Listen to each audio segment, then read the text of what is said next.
Hey everybody, this is Kimberly Howard, and Terence Cover.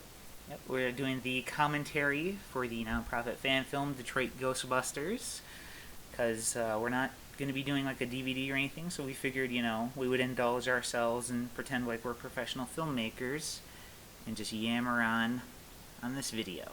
Yay. So here we are with our establishing shot, the little opening, and hey, there's Melissa. Yes, Melissa O'Brien, an actress that you got from a previous film we worked on, right? Yes, I knew her from the movie Ice Bus. That was actually, I think, the first movie, or the second movie I ever got to work on. So, she was, she was very cool in coming in to do this, because everybody pretty much worked for free. And this, Well, everybody worked exactly for free. yes, and or pizza. Well, I don't know if you count pizza as payment. Not that kind of pizza. Oh, it's true. So you want to talk about your great effect there? How we accomplished that? Oh, me laying on my back underneath the camera right there and Yeah, kind of pulling it open with my fingertips. that's movie magic. I know. And right up here, Andy, or DP, following her.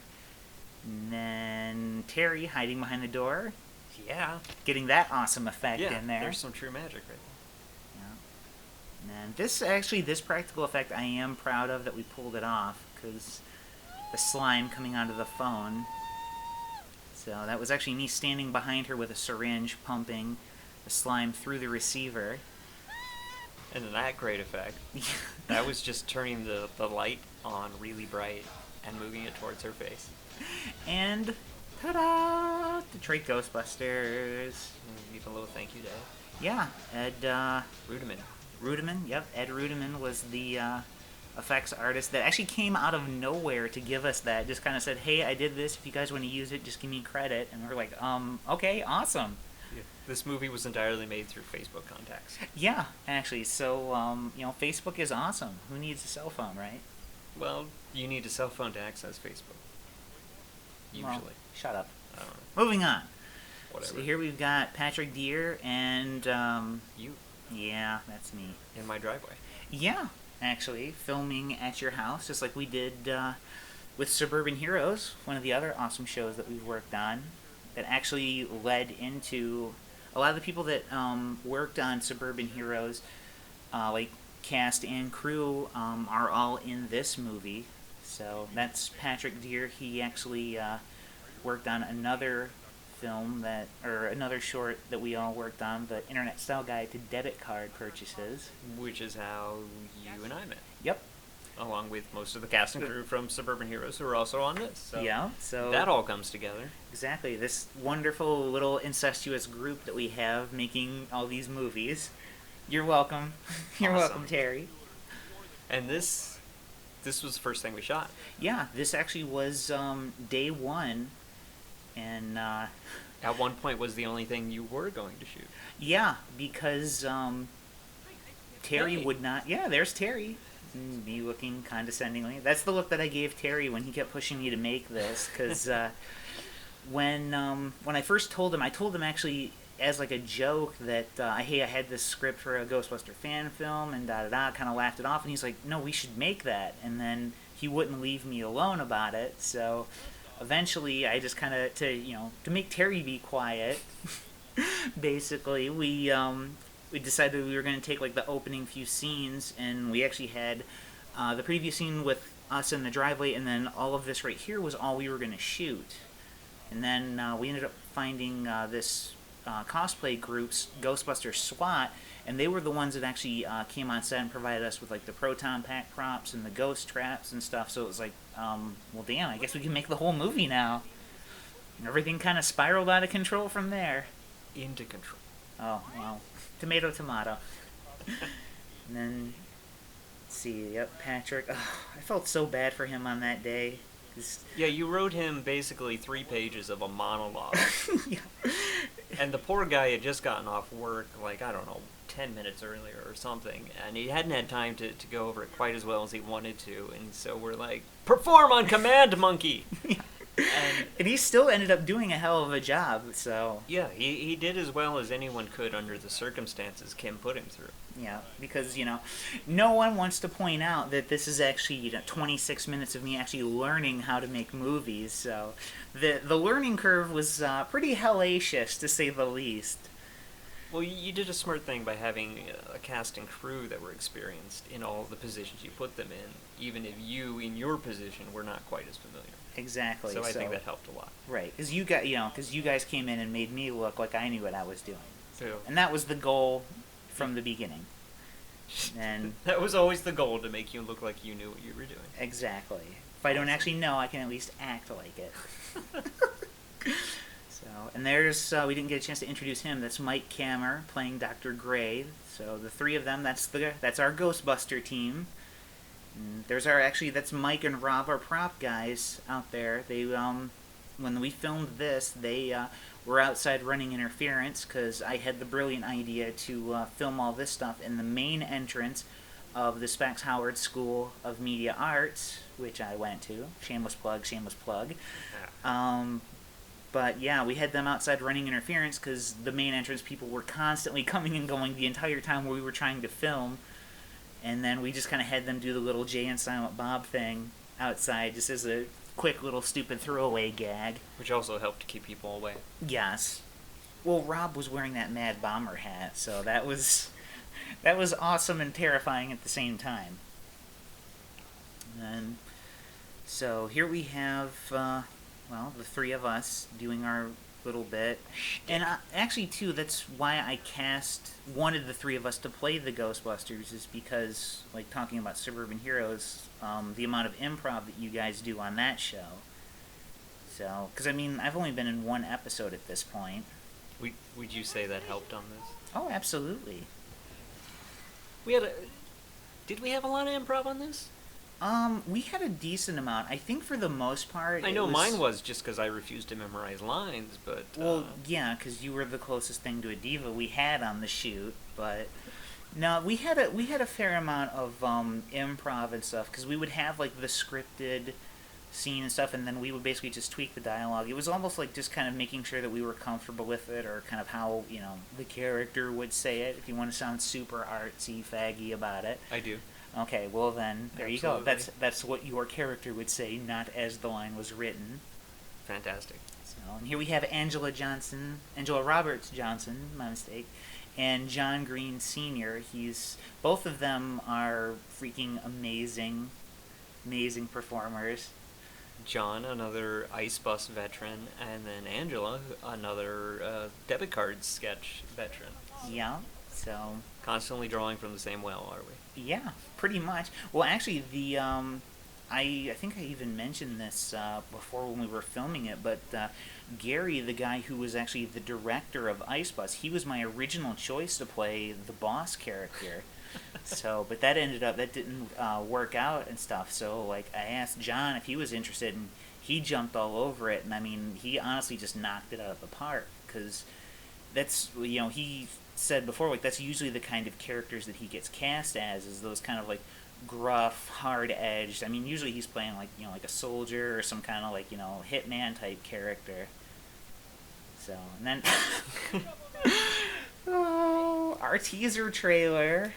Yeah, this commercial set in the middle of the film was originally the teaser trailer that we put out there and screened first at the Mitten to a mixed reaction. We're not entirely sure how many people got that it was our rendition of the commercial from the first film. Most people just thought it was a really poorly done trailer. But, yeah.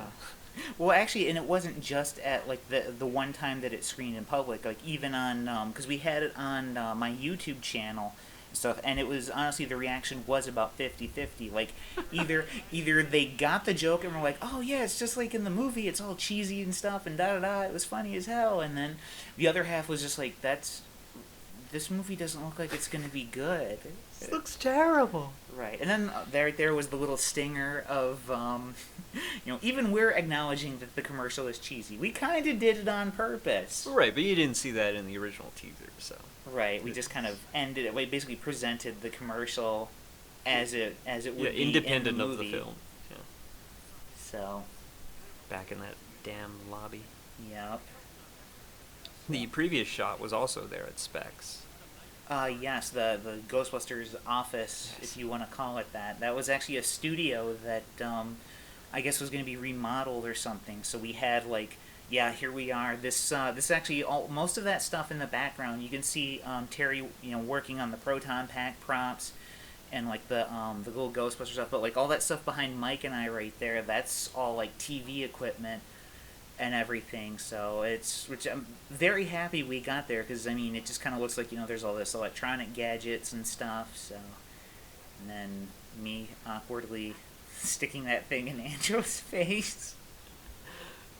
A phrase you never thought you'd have to say twice. No, the phrase I thought I would never have to say twice is, Terry, we're gonna go one more time, but let's do the take less rapey. Because the script calls for you to be kind of a creepy character and kind of goofy, but That was the first day. I was still finding the character.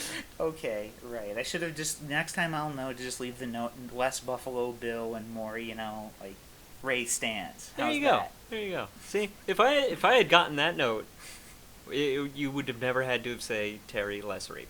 Right, but it became a nice anecdote. Sure. My favorite. All right, shut up. So here we are, and there's the ticker, actually from Suburban Heroes. A little shout out to that show. They're what is it? The crime computer or whatever? Yeah, it basically accesses the superhero crime database of some sort. It's never really fully explained why there's one device that just for this one website, basically. And it's that old ass beat up The laptop. The oldest laptop you could find. Right. Coal burning monstrosity. Well, it fits in with the rest of the equipment in this room. So. Yeah, absolutely. Like it almost blends in seamlessly. Yeah, it was unintentional, but it works. Yeah, you with those giant freaking goggles on your head. Those goggles were terrible to wear.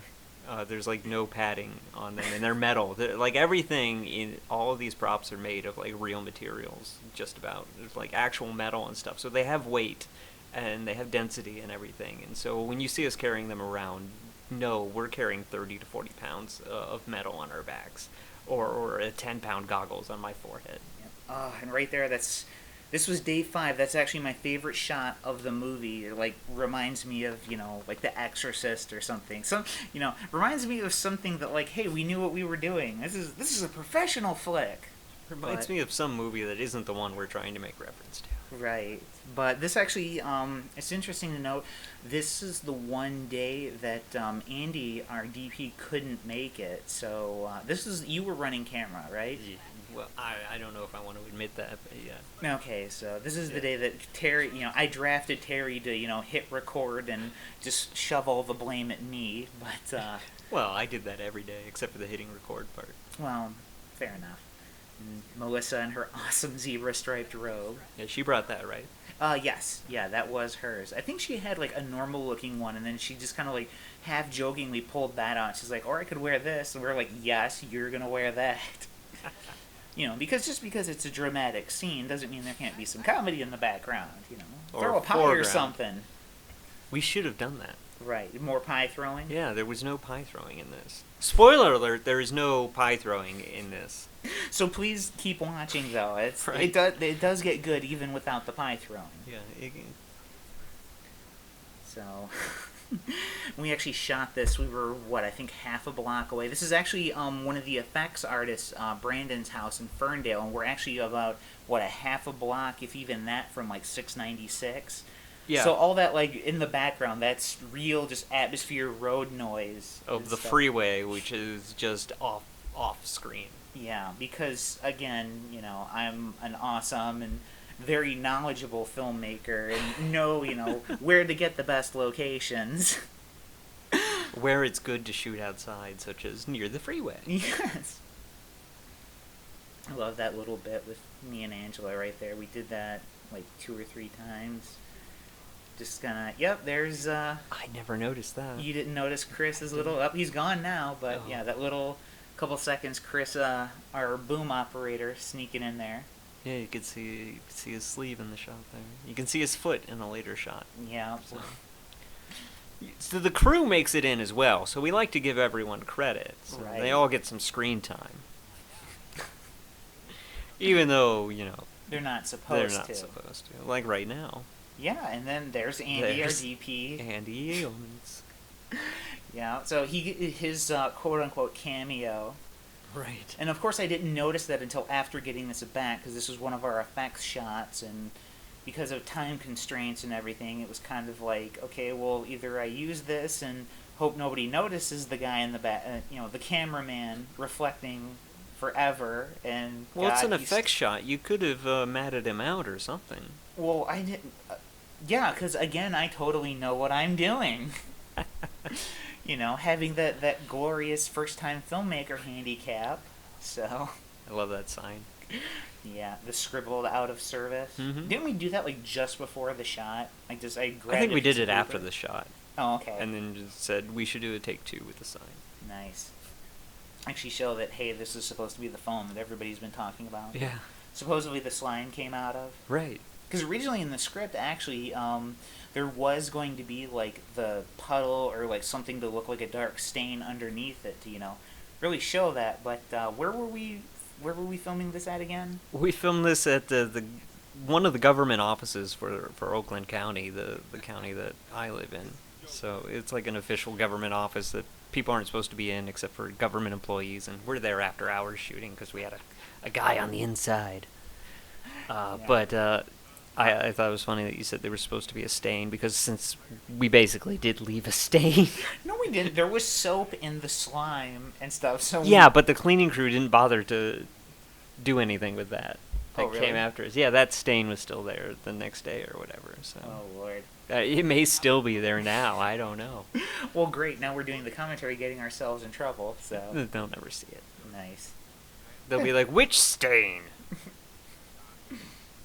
Yep. And actually, in the background there, the guy working up playing one of the office workers. That's he was our set photographer this day, because this was our third day of filming, and this day we shot everything. This was a marathon because we shot this scene with John, myself, and Mike, and then and we also shot basically all the full suited Ghostbusters stuff, and all the stuff with the extras. So a quarter of the movie we shot just in this one day, and it was what we did. I think it was a 12 hours or something. Yeah, that was our 1 12-hour day. Yeah, so Videoed. and yet they came back for 2 more days afterwards. So I feel pretty damn fortunate to You pull should. that off. Yeah, because they didn't hate me after making everybody work for that long. Well, the extras might have. Well, yeah, but that's how we got those finished up first. That was the first things we shot, was the film's ending with all the extras. Which you haven't seen yet. Right, and then Andy trucking the camera in. Was this the shot where we almost got in trouble? Yes, this was around that. And real quick, our Evil Dead shot coming out on John. And let's see, and there's Chris. He was our location manager. He's the one that actually got us in there. So if you do work at the government offices and you did notice the stain, and now you know who did who let us in. He's credited in there. I'm sure if That's they true. actually watched the movie, they'd probably narrow it down pretty quickly. Yeah. So our Ghostbuster hero shot. There they are finally. And In full uniform. Mike's little wisecrack at us about the packs looking heavy, and I'm not acting right there. Those things were that heavy. I had the one they were calling the hero pack, which you could hang the gun up on and everything, but it was still 30 plus pounds. Whatever yours was made out of was 40 or something. Yeah, some sort of heavier iron or something. I don't know. I had apparently the mithril pack. Yeah. And John, after getting slimed, that's the slime that we used in this. Actually, all it is stage blood, just corn syrup and food coloring, and I just used blue and green to give it that kind of teal color. But John was such a trooper, because I told him what I wanted to do, and he was just yeah, hose me down, and had what was it? It's he's basically got half a bottle of corn syrup poured on that coat. When we finished filming this, he actually had to peel that suit coat off of himself and stuff, just because it was so sticky. Yeah, it would have stood up by itself. had we have set it down once all that stuff dried. And the poor guy had to stand in that one spot for like an hour because we had a tarp down, because we had learned from the previous day of shooting with the slime to not get it on the carpet. Right. And so he had to stand on that tarp for the whole time while we were shooting the scene. And then here's first big effects shot. There's Boober, our ghost. The Boglin toy that you provided, Terry. Yeah, I had actually gotten those for another film, which has not yet been shot, but I had a box of them sitting around, and Kim's like, I don't know what I'm going to do about getting a ghost for the movie. I was going to do this, and then I thought sock puppets, and then I thought blah, blah, blah, blah, blah. And I'm like... Because I totally sound like that. That's your voice. That's what I sound like to you? Yeah, okay. That's what I hear. And I was like, well, I got a box of ghost puppets that could work perfectly. And she's like, I don't know, Terry. I was like, no, don't. We'll do it. It'll look great. I was like, okay. And so we did. And we just shot the puppet on a green screen and made somebody make it look good. Yeah, and that was actually Brandon at the house in Ferndale that we mentioned earlier. He was actually inside working on that stuff while we were filming on his front porch. Everything. He was the one. Yeah, he was the one that did the ghost effects. So then I should have told you less rapey on this shot, because well, you didn't. So look what happened. Well, see, that's why it cut away so quickly. Because it's like, because if it goes any longer, you go, oh my god, that guy's creepy as hell. And then me lugging around that heavy ass proton pack, and then might get another effects shot. And yay. I almost feel bad at this point, because the ghost actually did turn out way cuter than I intended. Like, I wanted people to actually seem kind of scared of him, but it's like, he's kind of on that, like, Slimer gross but really cute level. Yeah, I was going to say, it's like Slimer. I mean, that's what happened with him. He ended up being the show. Yeah. So if we get a cartoon now, it's going to be, you know, Boober and the Boober Detroit show. Ghost.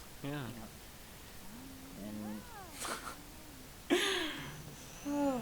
And our little chair practical effect. I was actually kind of glad how well that little bit right there with you and I and the chair turned out, because like I had no idea if that was even going to stay in there. It was like I was worried like people were going to watch it and be like, what the hell just happened? But because it was all just basically quick cuts and sound effects. Speaking of what the hell just happened, what the hell happened in this shot? Do you remember? This was oh yeah. While shooting this, yeah, while you're holding it so awkwardly. Right, because I'm holding the back handle of my gun together. Because in rehearsal, I accidentally snapped the handle off. Yeah, before we even get the shot off, Kim's like, I'm gonna break this. Snap, and then just breaks the handle right off. Yeah, because you know that's how I do. Yeah. But oh well. Right. Thankfully, the prop guys were going to be like remodeling it soon anyway, so they were like, that helped. Well, they said that had kept happening and they were actually waiting to it, which I'm not sure if Mike, our prop guy, actually said that so I would stop crying, because when I went back around that cubicle, I was actually fighting down tears because I felt so bad that I broke that proton gun, and he came back around there and got me to calm down so, you know, I could go back to directing and acting. Or acting like you're directing. Well, same thing. Again, tomato, tomato. And then, yep, there's our gang of extras that all those guys were so awesome that they actually, like, came out and stuff. Because we did this, what was it, like the first weekend of February or something? And it was, like, you know, noon. And, yeah, they gave up a Saturday or a Sunday or whatever and came out, hung out with us, and sat around for 2 hours before we finally got to use them. And then gathered in the lobby and clapped for us. Yeah, pretty much. It was just like, and then now just kind of saying that and then watching, like, it feels like they were on camera for like 2 seconds. I was like, it makes them even cooler that they put up with us and then did that. Well, they haven't seen this yet, so. Oh, okay, so there's still time for them to hate us? Yeah, nice. you may get some hate mail afterwards. Probably. Not just from me. Okay. Well, I don't care about yours. I already got yours. Just falls in the spam folder. Oh, okay, that makes sense. So, and then here's our stand-ups. Wanted to show off the cast. Hey, Chris made it in another shot again. Yeah. Patrick pointing out that we're gonna hate him when we're editing this, when he was struggling with that monolithic monologue. Yeah.